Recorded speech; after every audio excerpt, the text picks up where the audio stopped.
This video is sponsored by Remnant 2, and you can use my link down below at the top of the description to download today. Here we go.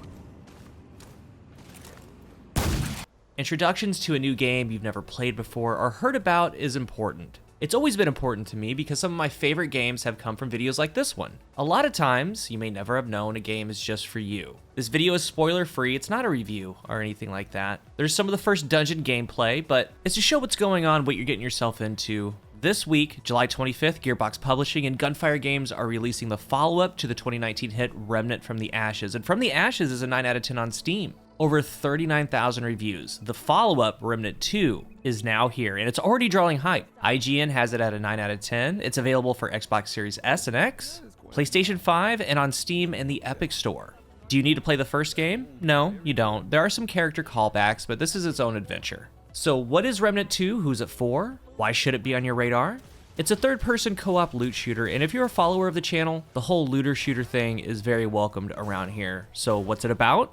You're a survivor in post-apocalyptic Earth battling against an evil race called the Root. The Root is attempting to take over realities, and you can play solo or co-op with 2 other friends to explore and stop that evil. And you're going to rely on your own skills and those of your team to overcome tough challenges ahead. The game is visually stunning. It's a gorgeous game, and you'll see throughout the level design, the different realities in the game. There's a lot of cool places that you're going to explore. It's very Souls-like. And a lot of people call Remnant Souls with guns. That is true. You're gonna have to be methodical with each level, and levels are randomized to shake things up. The in-game areas are randomly generated, and their levels determined by the weighted average of your inventory. It's approachable for all players. Maybe you're new to the genre, maybe not, and you can tweak the difficulty settings. I did the base difficulty, but just so you know, even here on this difficulty, you will get smacked around if you don't play encounters right. You're going to be introduced to Ward 13 very early. This is your main social hub. And Remnant 2 has crafting, weapon mods that are brutal and fun, highly customizable characters with very thorough build crafting. It has dungeons, unique boss battles, and a whole lot more. We have a big emphasis here on class design, which I'm sure you know just how different scenarios can play with a different class. There's 4 classes at launch. You can equip whatever gear, weapons that you want on them, but the bread and butter is how these classes play and how you build them out. Each one has unique specific things to them that the others simply can't do. And you're gonna find, if you're a solo player, there's a couple classes that are gonna stick out for you. If you plan on playing with a friend or a full group of 3, there's a lot of synergy that can go on where you guys can really help each other out. And depending on what kind of player you are, there is a class here that's gonna be calling your name. I chose and have been thoroughly enjoying Challenger, and as I go through these, you're going to see the benefits. This is one of the 2 solo-leaning options. All of them do well in a group setting, but the main draw for me is the Prime perk for Challenger. When receiving fatal damage, the Challenger becomes invulnerable for 5 seconds and regenerates 100% of max health. It happens once every 10 minutes, but this right here, guys, amazing. Multiple, and I mean multiple times I've been able to complete areas because of this. A final blow comes down on me, takes me out, but Die Hard procs. I get up, shake it off, recuperate. If I didn't, I would have to start the encounter over. Because Challenger is all about high damage in your face. You're right in the thick of it, close to mid-range. Gels well with a shotty, a sword, and the perks you get are designed around doing that big damage and reducing incoming damage. We have War Stomp. Creates a tremor, deals damage, adds stagger outwards, and if it's CQC, if they're right on top of you, deals damage in all directions. It's on a cooldown, you can use it to back them off, or just simply deal good damage in a group. We have Juggernaut, become nearly unstoppable, gain Bulwark level 3. You get increased movement speed and melee speed, increased melee damage, stagger damage is reduced by 1, lasts for 25 seconds, and Rampage. As you're getting in the thick of it, fire rate increased by 15%, reload by 20, movement speed by 10, lasts for 20 seconds. You get stacks of rage with your high damage. At 10 stacks, you go berserk. It reloads your current firearms,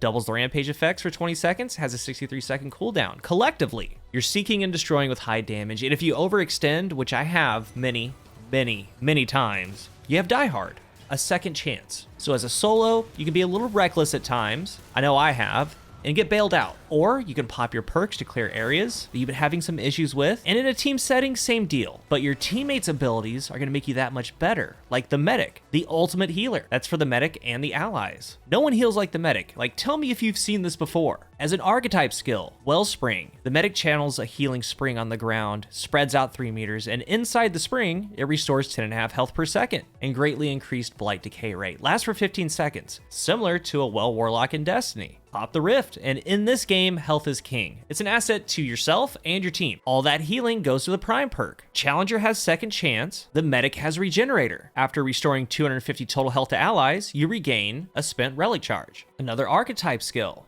The Healing Shield. The shield expels healing energy to shield all allies within 25 meters for 100% of their health for 10 seconds. And while shielded, the allies regenerate 30% of their max health over that duration. So we have the Wellspring on the ground, the shield, the Prime perk to regain a spent relic charge. To top it all off, we have Redemption, a 30-meter shockwave that revives down allies and restores 75% max health over 10 seconds. Kind of like an old school Warlock self-res with the little heroes never die twist. Historically, a lot of players kind of scoff at support roles, but the Medic holds its own, and as you can see, a Medic is a welcomed addition to have with you, period. A solid class.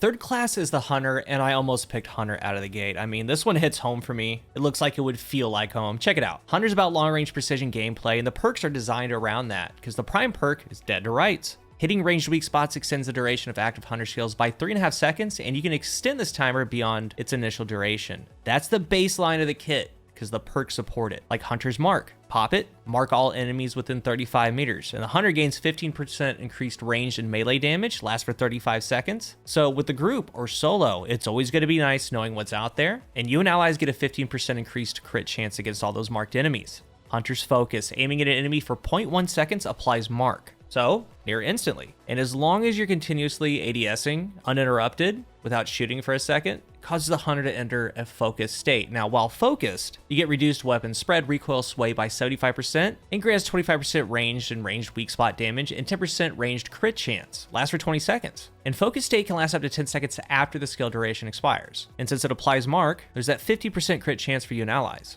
Then we have Hunter's Shroud. You become shrouded, invis, and when you attack, use a moderate skill, you're going to exit Shroud. But when you exit, you apply mark to all enemies within 10 meters and grants ambush for 2 seconds. And ambush gives increased range and melee damage by 50%, which diminishes over the duration. And those ranged and melee attacks apply mark, and the Hunter will automatically shroud again after a little over a second if no offensive actions are performed. Lasts for 15 seconds. We all know how helpful a skill like this is, and no matter what game that you're playing. And this is probably going to be my next character. It's like Kepri Sting all the time with Shade Step. Precision based, so it's spot on for me. And the final base class is the Handler. And this is going to be like the second more solo driven class. The Handler has a good boy with them, the Companion, dynamic duo, and the Handler honestly has a little bit of everything, because when the Handler and Companion are close to each other, they heal each other. You can speed that process up by doing a little good boy vibe check. That's awesome. The Prime perk is Bonded. When you go down, the Companion's going to attempt to revive you. If successful, you're going to come back up with 50% health. So again, if you're a little reckless, the Companion can save the encounter. And this could be used to revive allies with command, but a downed ally must have a Dragon Heart. So as a solo or with friends, very useful. Revives and health are huge in these types of games, and the Handler just at base has it covered. But the Handler doesn't have traditional skills like you saw with Hunter, Challenger, and the Medic. Instead, they're commands for the Companion, like Guard Dog. There's 3 universal commands, but with Guard Dog, the Companion follows you, they gain 15% increased threat,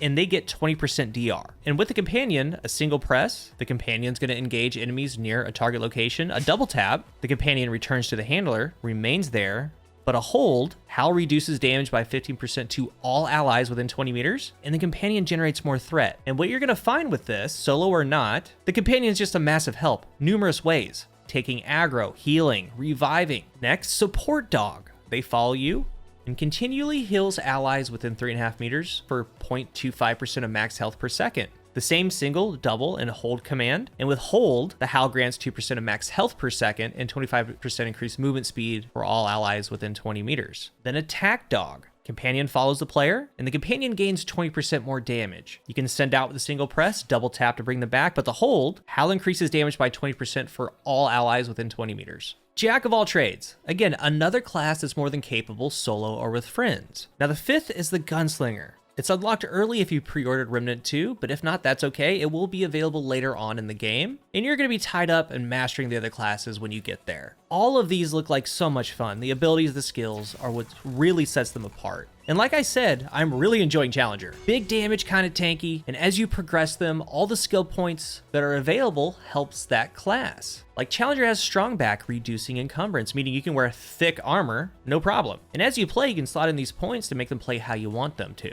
And what's so cool is that when you do start playing with friends, that synergy is there. So if I'm a challenger, say you come in as a medic, I can be even more reckless than I already am, like no promises. Or a hunter comes in to mark, help the team. Let's say there's a handler and a medic. Lots of heals, there's aggro, there's more damage. A ton of ways to play this game, endless with the procedurally generated elements of the game itself. I'm looking to get more weapon mods, enjoying the concussive shot on my shotty, it puts in work. And I've been playing this, really enjoying it, getting through dungeons, and so far at times tough, but it feels great to complete these things. Trial and error, finding out when, where to dodge, when to attack, how to attack. It's all fluid. It's been a blast. And this week I can't wait for some friends to get it so I can duo and trio with them and really get things going. And I'm also gonna say that the boss fights have been really refreshing. There's some depth to them. It's not just, hey, this is a sponge, has very linear phases. They haven't been anywhere near that. It's been refreshing. I know a lot of you out there will enjoy Remnant 2. I really do. It's a beautiful game, it does a ton right, and I wanted to give you guys a little insight as to what you're about to get into. Show you the classes so that when you play, you'll say, you know what? My friend got Remnant 2,